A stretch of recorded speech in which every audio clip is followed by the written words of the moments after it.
우리 옆 사람과 한번 인사해 볼까요? 당신은 나의 행복입니다 라고 인사합시다. 한 번 더 인사하겠습니다. 내가 당신의 행복입니다. 번거로우시면 마지막으로 한 번 더 인사하겠습니다. 당신이 더 행복하기를 원합니다. 아멘. 여러분, 우리는 당신이 더 행복하기를 원한다고 축복했는데 그 축복대로 여러분의 삶이 이루어지기를 예수님의 이름으로 축복합니다. 그래서 한번 이 시간 여러분에게 질문해 드리고 싶습니다. 여러분 정말 행복하십니까? 네. 소리가 점점 줄어드네요. 그죠? 정말 우리는 우리 스스로 행복하다고 말하기가 참 힘이 들고 부끄러울 정도로 이 세상이 참 우리에게 큰 고통과 아픔을 가져다 주고 있음을 부인할 수가 없습니다. 유엔에서 매년 전 세계 150개국을 조사해서 행복 보고서를 발표를 합니다. 그 유엔 산하 기관 중에 지속 가능 발전 해법 네트워크라는 그런 산하 기관이 있더라고요. 매년 발표하는데 2022년 작년도에 150개 국가 행복 보고서 중에 대한민국은 몇 위를 차지했을까요? 그 보고서를 보니까 59위의 랭크가 되어 있었습니다. 여러분, 대한민국은 이제 선진국에 들어섰습니다. 경제 규모로는 10위 안에 들어가는 그런 나라이고요. 서구에 잘 사는 나라의 백성들이 한국을 방문해서도 야, 이런 별천지가 어디 있나, 한국에 살고 싶다라고 말할 만큼 대한민국은 눈부시게 발전을 했습니다. 먹을 것이 넘쳐납니다. 옷이 남아 돌아갑니다. 이렇게 부유한 나라가 되었음에도 불구하고 정작 행복한가라고 물어봤을 때 150개 국가 중에 거의 60위, 59위에 이르는 행복하지 않다는 말이겠죠. 이런 지표를 보았을 때 행복은 물질이 많다고 행복한 것은 아니구나라고 하는 것을 우리가 분명히 알 수가 있습니다. 여러분, 선진국들로 채워져 있는 서구 사회에서 많이 팔리는 약들이 뭔지 아시나요? 수면제, 신경안정제, 이런 것들이 서구 사회에 가장 많이 팔리는 약품들이라고 합니다. 수면제와 신경안정제가 왜 필요할까요? 마음이 불안하다는 거죠. 마음이 두렵다는 거죠. 좋은 환경에 먹을 것이 넘쳐나고 돈도 많이 있지만 왠지 모르게 불안해서 잠을 못 자는 겁니다. 두려워서 마음의 안정을 찾을 수가 없다는 거예요. 여러분, 행복은 결코 환경이나 형편이나 처지가 좋아서 행복하다는 것은 결코 아님을 알 수가 있습니다. 그러면 우리는 어떻게 행복을 찾을 수가 있을까요? 오늘 읽은 시편 23편 말씀은요, 형편과 상황과 처지와 상관없이 나는 행복하다고 노래하는 그러한 시편입니다. 특별히 이 시편 23편의 지은이는 오늘 성경에 보면 다윗의 시라 이렇게 기록이 되어 있습니다. 여러분, 다윗은 이스라엘에서 가장 존경받는 왕의 중에 하나입니다. 얼마나 이 다윗 왕을 좋아하는지 이스라엘의 국기를 다윗의 별이다 이렇게 칭하기도 합니다. 도대체 이 다윗은 어떤 사람이었는가요? 정말 왕이라면 이 세상 사람들이 추구하는 모든 행복의 조건은 다 가진 사람 아니겠습니까? 세상 사람들은 돈을 많이 가지면 행복하지 않을까 생각하고 열심히 돈을 법니다. 또 어떤 사람들은 권력을 가지면 행복할까 싶어서 권력을 쫓기도 합니다. 어떤 사람들은 사람들에게 주목과 인기를 얻으면 행복하지 않을까 싶어서 어찌하든지 사람들의 주목과 인기를 얻으려고 노력을 하지요. 그런 면에서 보면 다윗은 왕으로서 다 가진 사람입니다. 오늘날 이 민주사회의 대통령은 가진 것보다는 잃는 것이 더 많은 것처럼 보여집니다. 칭송과 인기와 그런 것보다는 사람들의 온갖 욕을 다 들어먹는 자리입니다만, 고대 사회에서 왕은 사실은 이 모든 것 다 가진 사람입니다.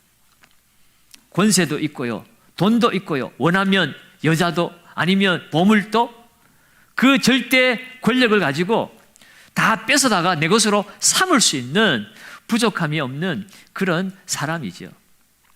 그런데 오늘 이 시편의 말씀을 보면 다윗이 노래하는 것은 내가 왕이기 때문에, 내가 돈을 많이 가져서 아니면 힘이 있어서 그래서 나는 행복하다라고 결코 말하고 있지 않습니다. 그렇다면 오늘 이 다윗이 말하는 행복은 무엇일까? 다윗을 행복하게 만들어주는 것은 무엇일까?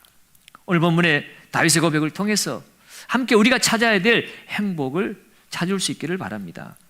오늘 다윗은 먼저 1절에서 이렇게 고백합니다. 1절 상반절에 여호와는 나의 뭐라고요? 목자시다. 여러분, 여호와는 구약 성경에서 하나님을 일컫는 칭호입니다. 그러니까 오늘 다윗은 하나님이 나의 목자시다라고 이렇게 고백하고 있는 것이에요. 다윗은 하나님 앞에 하나님이 기르시는 양과 같고 하나님은 나를 기르시는 목자와 같다라고 이렇게 비유적으로 시적 표현을 한 것이죠. 실제로 이 다윗이 살던 고대 사회에서 왕은 그 백성들을 돌보는 목자와 같이 인식이 되었습니다. 그리고 오늘 이 시를 지은 다윗은 왕이 되기 전에 목자의 삶을 직접 경험한 목동 출신입니다. 그래서 그는 이 목자와 양의 관계를 너무나 잘 알고 있습니다. 그러니까 그냥 다윗이 재밌는 시 하나 써볼까 하고 그렇게 목가적인 분위기를 떠오르면서 상상으로 하나님은 나의 목자시니라고 말한 것이 아니라 목자가 어떤 존재인가를 그는 삶으로 경험하고 오늘 이렇게 고백하고 있는 것이에요.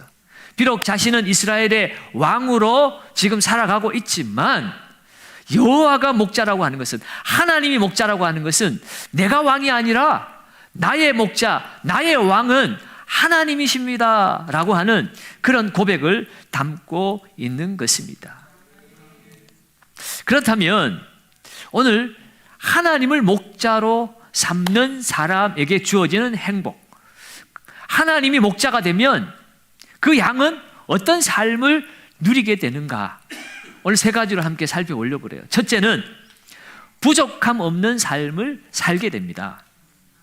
하나님이 나의 목자시니 1절 하반전에 그가 뭐라고 고백합니까? 내게 부족함이 없으리로다. 하나님이 내게 목자가 되어 주시니 내가 부족함이 없겠다라고 말하고 있는 것이에요. 여러분 다윗은 목동 출신이라고 그랬죠. 여러분 광야와 드넓은 초원에서 수백 마리의 양을 돌보면서 살아가는 그 목자와 양의 관계를 다윗은 생생하게 체험한 사람입니다. 여러분, 양은요 부족함이 참 많은 동물입니다. 목자가 없으면 양은 죽은 목숨이나 마찬가지예요. 여러분, 세상에 많은 동물들이 누군가를 공격할 수 있는 공격력 발톱이라든지 아니면 맹수들은 아주 강한 이빨이라든지 이런 것을 통해서 자기를 지키고 또 방어합니다. 약한 동물들도요 자기를 지킬 수 있는 어느 한 가지는 있어요. 그 귀엽고 약한 토끼도 무엇을 공격할 수는 없어도 그 공격을 당하면 빠른 발이 있죠. 열심히 달려서 도망이라도 갑니다. 조그만 고슴도치가 그래도 자기를 방어할 수 있는 가시라도 있잖아요. 공격을 당할 때 온몸을 가시로 덮어서 자기를 방어하기도 합니다. 그런데 이 양이라는 동물은요 이빨도 없습니다. 발톱도 없습니다. 뿔도 없습니다. 도망갈 빠른 발도 없습니다. 자기를 보호할 그런 가시도 가지고 있지 않습니다. 더군다나 이 양은요 지독한 근시안을 가졌습니다. 그러니까 멀리 보지도 못해요. 주위에 맹수들이 와 있는지도 미리 알지도 못한다는 거예요. 그저 눈앞의 것만 바라보며 살아갑니다. 그래서 여러분, 양들을 찍은 사진을 자세히 살펴보면 양들은 다 고개를 숙이고 땅만 쳐다보고 있대요. 그냥 눈앞에 보이는 양식만 쳐다보고 있을 뿐이죠.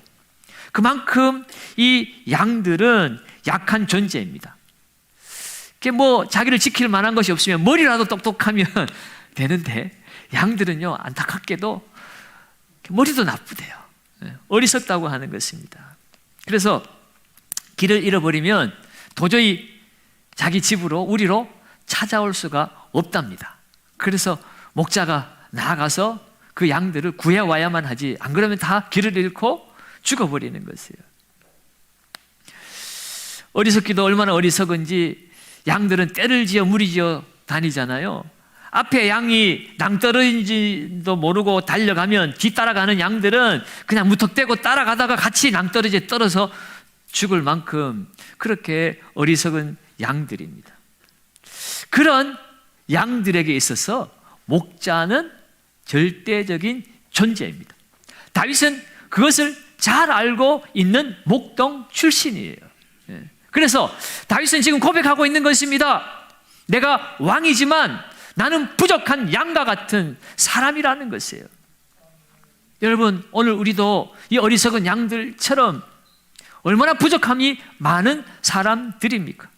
그 부족함을 채워보고자 어떤 사람들은 정말 열심히 밤낮 잠 안 자면서 돈을 벌어서 그 부족함을 채워보려고 하는 사람이 있고, 어떤 사람은 그 결핍을 공부를 해서 지적 만족을 통해서 그 결핍을, 부족함을 채워보려고 하는 사람도 있고, 어떤 사람은 힘을 가지고 권력을 쟁취해서 나의 이 허전함과 부족함을 어떻게든 채워보려고 애를 씁니다만, 그러나 이 세상 사람들이 그렇게 동분서주하며 바쁘게 살아가지만 결코 진정한 만족과 행복은 누리지 못하고 있다는 것이에요.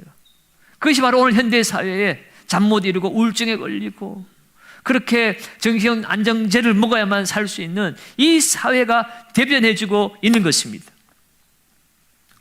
여러분, 다윗은 그것을 잘 알고 있습니다. 나도 그렇게 결핍이 많은 인간이기 때문에 나에게는 절대적인 목자의 존재가 필요하다.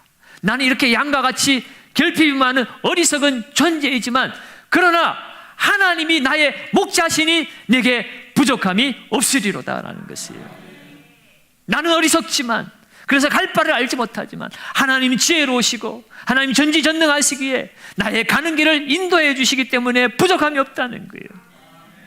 나는 이기적이고 나는 나밖에 모르는 사람이지만 하나님은 사랑이시고 신실하시기에 나를 배신하지 않고 나를 버려두지 않고 목숨을 걸고서라도 나를 지켜주시는 나의 목자이시라는 것을, 목자의 삶을 살면서 목숨 걸고 양을 돌봤던 목동 출신 다윗이기에 그 목자가 하나님이시라면 나는 부족함이 없을 것임을 분명하게 그는 경험을 통해서 확신하면서 고백하고 있는 것이에요. 그래서 그는 2절에 이렇게 또한 고백하죠. 그가 나를 푸른 풀밭에 누이시며 쉴만한 물가로 인도하시는 도다. 하나님이 나를 푸른 풀밭으로 인도하셔서 누이신다는 것이에요. 여러분, 양들은 목자의 울타리 안에서만 안전할 수 있습니다. 목자의 돌보음 안에서만 안전할 수 있어요. 목자가 푸른 풀밭으로 인도해서 누였다는 것은 목자가 지켜준다는 거잖아요. 더 이상 위험이나 또 함정이나 올무나 맹수나 공격이나 그 어떤 것 신경 쓰지 않아도 그저 그 풀밭에서 꼴을 풍성하게 먹고 배가 불러서 그냥 누워서 편안하게 쉼을 쉬고 잠을 잘 수 있는 양의 모습, 그것이 하나님을 목자로 삼은 양된 인간들의 참된 행복이라는 거죠. 뿐만 아니라 목자가 인도하는 곳, 그것은 쉴만한 물가입니다. 여러분, 물이라고 다 쉴만한 곳이 아니에요. 여러분, 양들은 털이 많고요, 또 눈도 어둡잖아요. 그래서 물을 먹으려고 배불러서 이제 물 먹으려고 물가로 데려갈 때 아무 물가나 데려갈 수가 없어요. 깊은 물이나 또는 그 물살이 센 곳으로 데려가면 양들은 100%그 물살에 휩쓸려 빠져서 다 죽게 되어 있습니다. 그러니 목자가 양들을 데리고 가는 물가는요, 쉴만한 물가예요. 평온하고 고요하고 잔잔한 물가, 그 어떤 위험도 없는 그곳에서 편안히 물을 먹고 쉬게 되는 것입니다. 여러분, 하나님을 목자로 삼은 사람은 이처럼 참된 안식을 누리게 되는 복을 얻게 되어지는 것입니다. 사랑하는 여러분, 오늘 우리는 이러한 참된 안식을 얻고자 끊임없이 동분서주하고 뛰어다니지만 여러분, 정말 참된 안식을 얻었습니까? 여러분, 돈이 우리에게 진정한 쉼을 주던가요? 권력이 우리에게 쉼을 주던가요? 여러분, 바닷물은 마시고 나면 계속해서 더 갈증이 유발되어집니다. 세상의 것으로는 아무리 채워도 만족할 수가 없습니다. 더 아쉽고 더 허무하고 더 외로울 뿐이죠.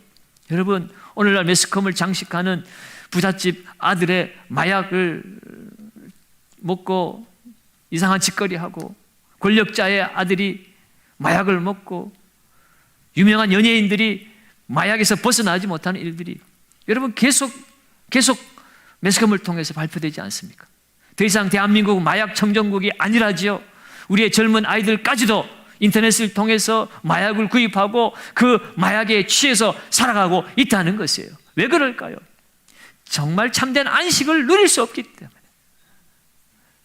정말 눈뜨고 살기가 어려워서 마약에 취해서라도 내가 이 고통과 괴로움을 잊어보려는 것입니다. 여러분, 그러나 거기에는 참된 안식이 없습니다. 파멸만 있을 뿐이죠. 그러나 여러분, 하나님이 나의 목자가 되어 주시면 우리는 진정한 안식을 누릴 수가 있다는 것입니다. 오늘 3절에 그래서 다윗은 이렇게 고백하고 있죠. 내 영혼을 소생시키시고 자기 이름을 위하여 의의 길로 인도하시는도다. 내 영혼이 다시 살아나는 것은 바로 하나님이 나와 함께 하시기 때문이라는 거예요. 여러분, 프랑스의 유명한 철학자 파스칼은요, 그런 얘기를 했어요. 사람의 마음에는 그 어떤 것으로도 채울 수 없는 빈 공간이 하나 있다. 그 공간은 오직 하나님만이 채울 수 있다고 그랬습니다. 여러분, 하나님이 세상을 창조하시고 사람을 하나님의 형상을 따라 하나님이 창조하셨다고 성경은 기록하고 있습니다. 특별히 사람은요, 하나님의 숨결을 불어넣었다고 그랬어요. 하나님의 생명을 불어넣었다는 것입니다. 그래서요, 사람은 이 세상의 다른 동식물들과는 달리 영혼이 있습니다. 영적 존재입니다. 하나님과 교통할 수가 있는 거예요. 하나님을 예배하고 하나님을 만나서 교제할 수 있는 그러한 특권이 사람에게는 있습니다. 그런데 여러분, 그 영적 교제가 단절되어졌기 때문에, 다시 말해서 그 하나님이 나의 목자가 되지 못하고 세상의 헛된 돈이나 권력이 나의 목자가 되어 살아가면 아무리 권력을 취하고 돈을 취하여도 하나님의 피조물로서 하나님과의 관계가 끊어진 인생은 결코 만족할 수 없다는 것입니다. 그런데 오늘 하나님을 나의 목자로 삼은 사람들에게는 하나님이 책임지고 그 영혼을 지켜주신다는 거예요. 그래서 오늘 본문은 자기 이름을 위하여 의의 길로 인도하시는도다. 천지의 만물을 지으신 창조주 하나님이 그 창조주의 이름을 걸고 우리를 지켜주신다고 말씀하시는 것입니다. 여러분, 그러므로 오늘 내 삶의 목자 되신 하나님 우리가 만나고 그분의 기르신 양으로 우리가 그 하나님과의 관계가 회복되어진다면 우리의 영혼은 소생되어질 줄로 믿습니다. 새 힘과 새 용기를 얻고 이 세상 가운데 달려갈 수가 있습니다. 두 번째로 여러분, 오늘 하나님을 목자로 삼는 자에게 주어진 행복은요, 두려움 없는 삶을 살게 되는 것입니다. 오늘 4절에 다윗은 이렇게 또한 고백합니다. 4절에 있습니다.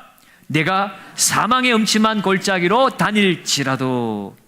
여러분, 이 세상을 살아가다 보면 정말 사망의 음침한 골짜기를 지나는 것과 같은 그런 위험한 때를 만나기도 하죠. 양들도 마찬가지입니다. 양들을 잡아먹기 위해서 호시탐탐 노리는 짐승들이 있습니다. 사자일 수도 있고 이리들일 수도 있습니다. 앞서 말씀드린 것처럼 양은 목자가 없으면 이미 죽음에 노출되어 있습니다. 언제 사자가 와서 물어갈지, 이리가 와서 물어갈지 모르는 것이 이 양들이 처해진 운명입니다. 여러분, 오늘 힘없는 양과 같이, 목자 잃은 양과 같이 오늘 우리도 이 세상을 살아갈 때 수많은 위험에 노출되어서 살아갑니다. 사망의 음침한 골짜기를 다닌 것 같은 그런 처절한 괴로움 가운데 살아갈 때도 있지요. 절망에 빠질 때도 있습니다. 중병에 걸려서 죽음을 앞둘 때도 있습니다. 가까운 사람에게 배신을 당해서 정말 마음은 이미 죽은 것 같은 그런 고통과 아픔 가운데 떨어질 때가 있다는 거죠. 그와 같이 사망의 음침한 골짜기를 다닌 것 같은 그런 위험과 괴로운 상황 속에 있다 할지라도 하나님을 목자로 삼은 사람은 안전하다는 것입니다. 그 이유가 무엇입니까? 4절 말씀 계속 읽어보면 내가 사망의 음침한 골짜기를 다닐지라도 해를 두려워하지 않을 것이다. 그 이유가 무엇입니까? 주께서 나와 함께 하심이니라. 주의 지팡이와 막대기가 나를 안위하시나이다. 사망의 음침한 골짜기가 펼쳐져 있을지라도 하나님이 함께 하시면 문제없다는 것이에요. 사자가 와서 이리가 와서 나를 죽이려고 으르렁거려도 하나님이 함께 하시면 문제없다는 것입니다. 하나님이 내 편인데 사자가 어찌하겠습니까, 여러분? 세상에 그 어떤 힘센 것이, 그 어떤 어두운 영적 세력이 나를 넘어뜨리려고 해도 하나님이 나와 함께 하시면 아무 문제가 없는 것이에요. 목자가 그 사자와 이리를 그 지팡이와 막대기로 때려서 물리쳐 쫓아버리듯이 하나님의 능력의 손이 우리를 붙들고 우리를 안전하게 지켜주시기 때문에 두려워하지 않는다는 것입니다.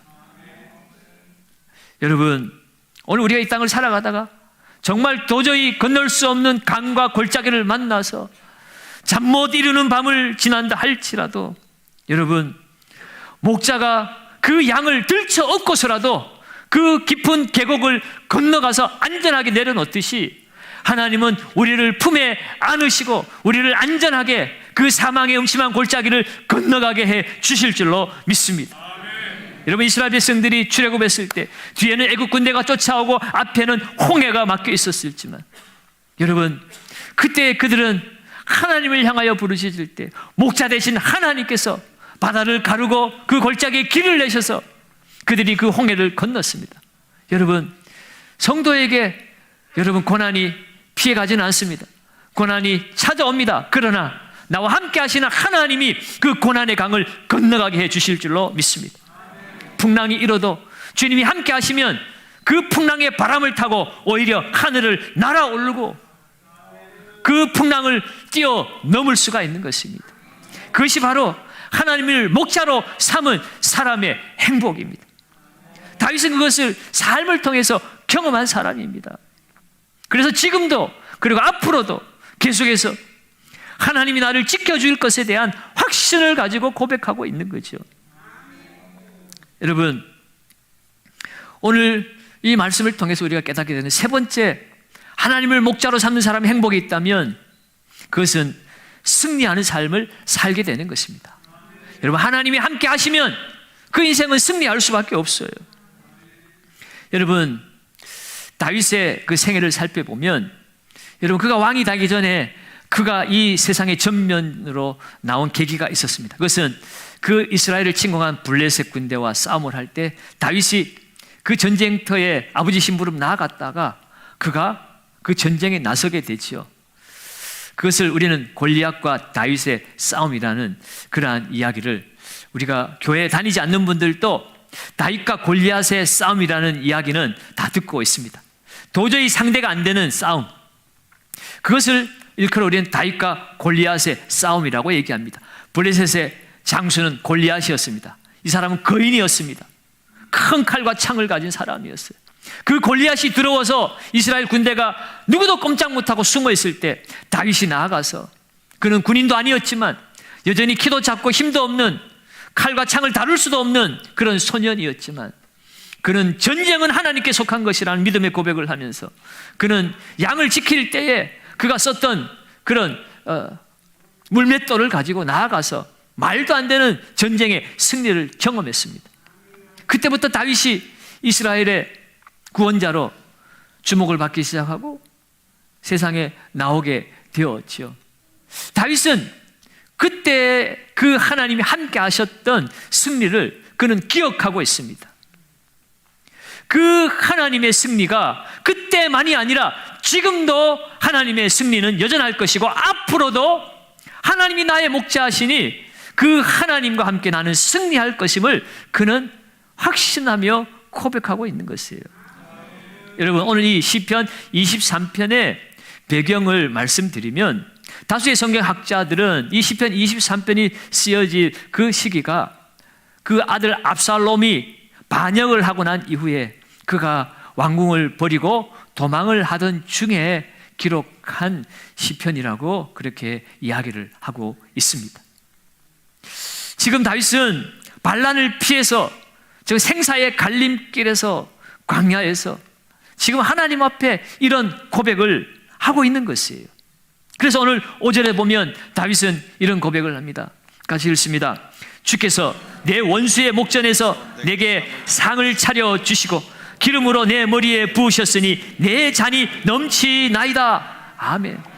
지금 원수들이 다윗을 쫓아옵니다. 언제 그 칼과 창이 그 목에 들어올 수도 있는 그런 위급한 상황입니다. 그럼에도 불구하고 세상 말로 다윗은 쫄지 않습니다.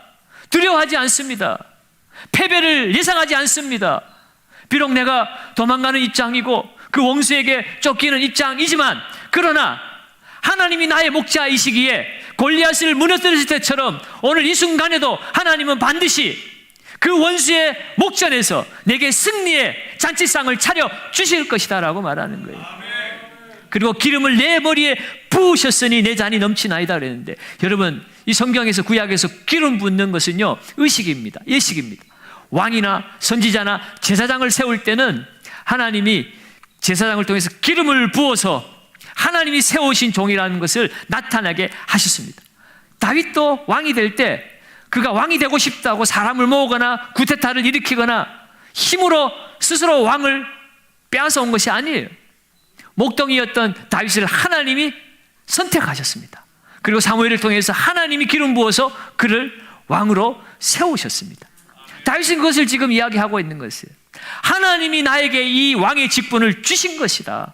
그러니 하나님이 끝까지 책임져 주신다. 그리고 내게 주신 이 기름 부음은 내 잔에 넘치는 일이라는 것이에요.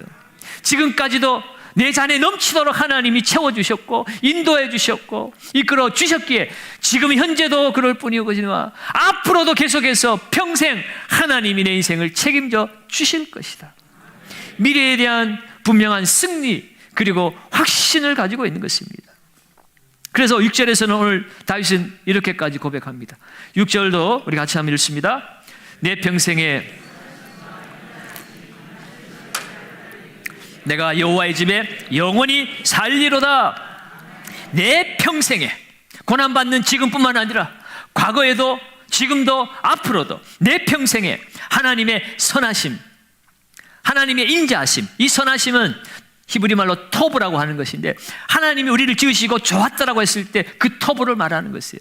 하나님이 우리를 이 땅에 두셨을 때 하나님의 놀라운 그 선하신 계획대로 그 계획이 흐트러지지 않고 계획이 폐기되어지지 않고 하나님께서 그 놀라운 좋으신 하나님의 선하신 계획을 우리를 통하여 끝까지 완전하게 이루실 것이라는 것입니다. 그리고 하나님의 이 인자하심은 헤세드를 말하는데 이것은 하나님의 무한하신 사랑입니다. 하나님의 자비하심입니다. 하나님의 긍휼하심입니다. 사람은 우리를 배반하고 우리를 돌아설지라도 하나님의 사랑은 영원하다는 거예요. 내 평생에 그 하나님의 좋으심과 하나님의 사랑하심이 평생에 나를 따를 것이라고 그는 확신하고 있죠. 그래서 그는 내가 여호와의 집에 영원히 살리로다. 영원히 살리로다. 이 여호와의 집은 두 가지 의미가 있습니다.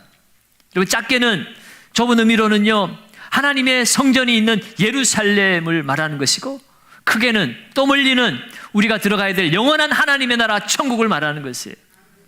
다윗은 지금 왕이 찬탈을 노리는 그 압살롬의 반역에 쫓겨서 예루살렘을 버리고 지금 도망 중에 있습니다.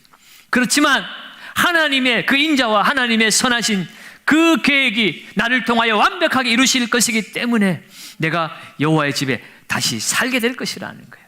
그 말은 좁게는 작게는 내가 다시 예루살렘으로 돌아가서 내 직분을 감당하게 될 것이고, 멀리 크게는 내가 영원한 하나님의 나라, 내가 이 땅에 살아서만이 아니라 죽어서도 영원히 죽지 않고 하나님의 영광스러운 천국에서 내가 하나님의 백성으로 영원히 살게 될 것임을 그는 고백하고 있지요.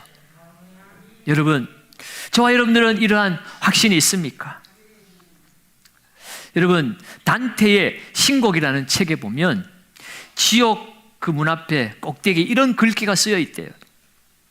여기 들어오는 너희는 온갖 희망을 버릴지어다. 지옥 문 앞에 여기 들어오는 너희는 온갖 희망을 버릴지어다. 여러분, 지옥이 어떤 것입니까? 고통받는 것이 지옥입니까? 여러분, 고통받는 것이 지옥일 수 있습니다. 그런데 가장 큰 고통은요, 희망이 없는 것입니다. 소망이 없는 것입니다. 여러분, 그런 의미에서 보면 이 땅을 살아가는 많은 사람들이 지옥을 경험하고 살아가고 있습니다. 왜요? 희망이 없기 때문에. 돈을 가지고 왜 자살합니까? 권력을 가지고 왜 자살합니까? 희망이 없다는 것이에요. 그러나 여러분, 희망이 없다고 죽으면 더 불행합니다. 여러분, 이 땅에 살아있는 동안에는 그래도 희망이 있어요. 그들이 모를 뿐이지. 한 번 죽는 것은 사람에게 정해진 것이지만 그 위에는 심판이 있을 것이라고 그랬어요. 여러분, 앞서 말씀드린 것처럼 사람은 영적 존재로 만들어졌다고 그랬죠. 사람은 육체만 있는 것이 아니라 영혼이 있습니다. 영혼은 보이지 않습니다. 육체는 죽어서 흙으로 돌아가 썩어지지만 영혼은 썩지 않습니다. 영혼은 영원합니다. 우리의 눈에 보이지 않을 뿐이죠. 우리의 영혼은 하나님의 심판대 앞에 서게 될 것이고, 그 심판 가운데서 영원한 지옥과 영원한 생명의 천국을 나누게 되어지는 것이에요. 그래서 이 땅에 살아있는 동안 우리는 하나님의 백성, 하나님을 나의 목자로 삼는 삶을 살아야 하는 것입니다. 여러분, 오늘 이 다윗의 고백에 의하면 행복은 양의 능력에 따라오는 것이 아님을 알 수가 있죠. 진정한 행복은 양이 만들어내는 것이 아니라 그 목자로부터 양은 행복을 경험하게 되어지는 것입니다. 그렇다면 여러분, 오늘 이 땅을 살아가는 저와 여러분들은 누가 목자입니까? 무엇이 목자입니까? 여러분, 돈을 목자로 삼았습니까? 권력을 목자로 삼았습니까? 여러분, 그것들은 우리의 진정한 목자가 되어줄 수가 없습니다. 여러분, 그것을 가지고 우리는 부족함이 없다고 말할 수가 없습니다. 오직 하나님이 나의 목자가 되어주실 때 내가 부족함이 없으리로다 라고 고백할 수가 있습니다. 여러분, 그러므로 오늘 이 자리에 오신 여러분들 중에 아직 하나님을 나의 목자로 삼지 않으신 분들이 있다면 바라기는 하나님을 여러분들의 목자로 삼으시기 바랍니다. 하나님이 여러분의 목자가 되시기를 여러분이 요청하시기 바랍니다. 그것이 바로 오늘 이 자리에 여러분들을 초청한 이유입니다. 그리고 오늘 이 땅 가운데 우리가 예수 믿고 살아가는 이유이기도 합니다. 여러분, 예수님이 왜 이 땅에 오셨을까요? 여러분, 요한복음 10장 14절에 의하면 예수님은 나는 선한 무엇이라고요? 목자라 그랬어요. 예수님은 목자로 이 땅에 오셨다는 것이에요. 그러면서 15절에는 이렇게 또 이야기합니다. 나는 양을 위하여 목숨을 버리노라. 예수님이 오신 이유가 양인 저와 여러분들을 살리기 위해서, 목숨을 버리기 위해서 오신 선한 목자라는 것입니다. 여러분, 사꾼 목자는 돈만 받으면 끝이에요. 자기를 위해서 양을 돌보는 목자는 사꾼 목자죠. 그러나 선한 목자는 사랑하기 때문에 내 목숨을 버리는 목자입니다. 여러분, 오늘날 집집마다 반려동물들을 많이 키우는데 요즘은 뭐 반려동물이 아니라 그냥 내 새끼도만요. 아들이고 딸이고 엄마고 아빠고. 비싼 명품 옷 해입히고 병들면 수술시켜주고 그냥 가족처럼 그렇게 지냅니다. 그것은 사건이 아니라 가족으로 사랑하기 때문이죠.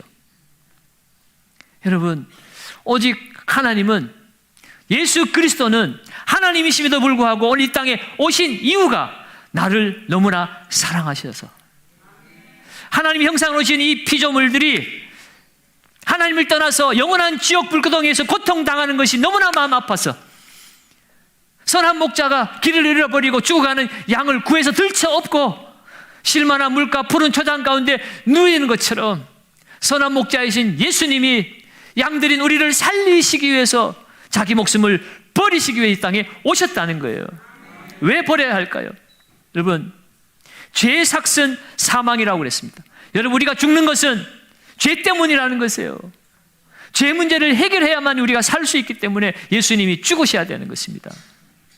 죄로부터 사망이 왔기 때문에 누군가는 죄값을 치러야 되잖아요. 여러분, 이사야 59장 2절에 보면 오직 너희 죄악이 너희와 너희 하나님 사이를 갈라 놓았다 그랬습니다. 여러분, 하나님을 나의 목자로 삼지 않고 돈을 나의 목자로 삼겠습니다. 하나님 필요 없습니다. 권력만 있으면 됩니다. 인기만 있으면 됩니다. 하나님 없어도 나는 잘 살 수 있습니다. 그것이 에덴 동산에서 아담과 하와가 마귀의 꼬임에 넘어간 죄 아니겠습니까? 오늘 우리는 그 죄를 지금도 짓고 살아가고 있지 않습니까? 오늘까지도 우리는 하나님 필요 없습니다. 내 머리로 살겠습니다. 내 돈으로 살겠습니다. 내 힘으로 살겠습니다. 여러분, 그렇게 살지 않았나요? 여러분, 죄는 도둑질하고 누구 패고 이런 것도 죄지만 하나님 앞에서 진정한 죄는 하나님이 필요 없다는 거예요. 하나님이 나의 목자가 되지 않아도 된다는 것입니다. 그러나 여러분, 하나님을 떠난 인생은 결코 행복할 수가 없습니다.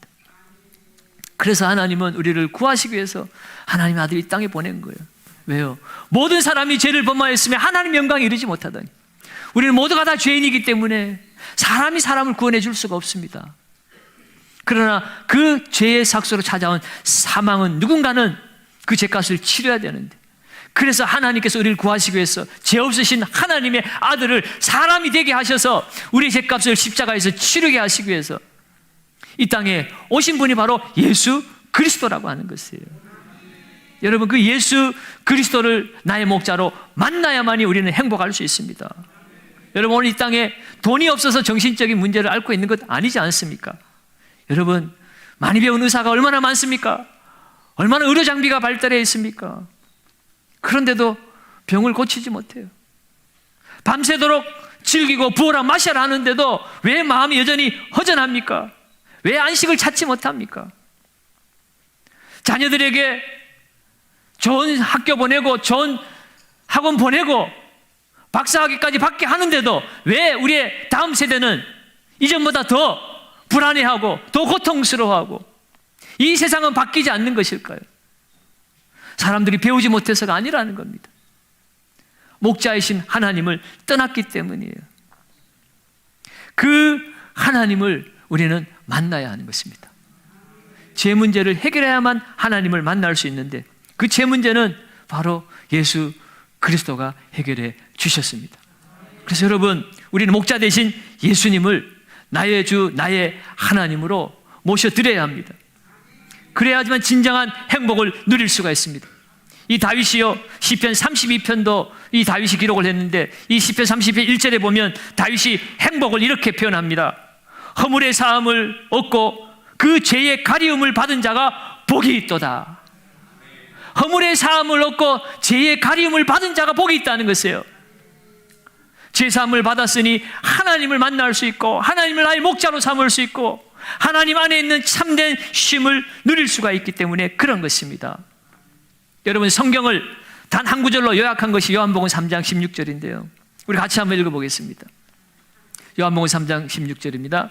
요한복음 3장 16절. 네. 같이 읽습니다. 하나님이 세상을 이처럼 사랑하사 독생자를 주셨으니 이는 그를 믿는 자마다 멸망하지 않고 영생을 얻게 하려 하심이니라. 아멘. 하나님이 세상을, 오늘 저와 여러분들을 사랑하셨는데 이처럼 사랑하셨다는 거예요. 어떻게 해요? 독생자를 우리에게 주실 만큼 사랑하셨다는 거예요. 하나님의 아들은 하나님이란 뜻입니다. 하나님이 이 죄 많은 인간의 몸으로 오신 이유가 하나님 우리를 사랑하시기 때문이고, 그 죄로 말미암아 영원한 죽음으로 멸망할 우리를 구원해서 하나님의 생명을 얻게 하시기 위함이었다는 거예요. 여러분, 예수 믿는 성도들은 하나님이 나의 목자이시기 때문에 오늘 다윗처럼 부족함 없는 삶을 고백할 수 있고, 두려움 없는 삶을 고백할 수 있고, 미래에 대한 영생의 확신을 누리며 우리는 살아가고 있습니다. 여러분, 미래에 소망이 있는 사람이 현재도 기쁘고 즐겁게 살아갈 수가 있어요. 미래가 없는 사람이 어떻게 현재가 복이 될 수가 있습니까? 소망이 없으니, 미래가 없으니 오늘 살지 못하겠다고 자살하는 거예요. 여러분, 누군가 나를 알아주고 나를 지켜주고 나를 책임져 줄 수 있는 의지의 대상이 있다면 그 누구도 죽지 않습니다. 사랑하는 여러분, 오늘 하나님은 살아계셔서 오늘 우리의 목자가 되어 주십니다. 여러분, 그분을 만나야 하지 않겠습니까? 여러분, 오늘 그 주님이 저와 여러분들을 부르셨습니다. 오늘 이 자리에 누군가 사랑하는 자의 손에 이끌려 오신 분들이 계실 겁니다. 친구의 손에 이끌렸든지, 부모의 손에 이끌렸든지, 배우자의 손에 이끌렸든지, 그러나 그 손은 여러분들을 사랑하시는 하나님의 사랑의 손인 줄로 믿습니다. 여러분, 그 하나님을 나의 목자로 모셔드리기를 바랍니다. 그리하여 우리의 남은 인생, 부족함이 없는 인생, 두려움이 없는 인생, 승리하는 인생 되어지시기를 예수님의 이름으로 축원드립니다.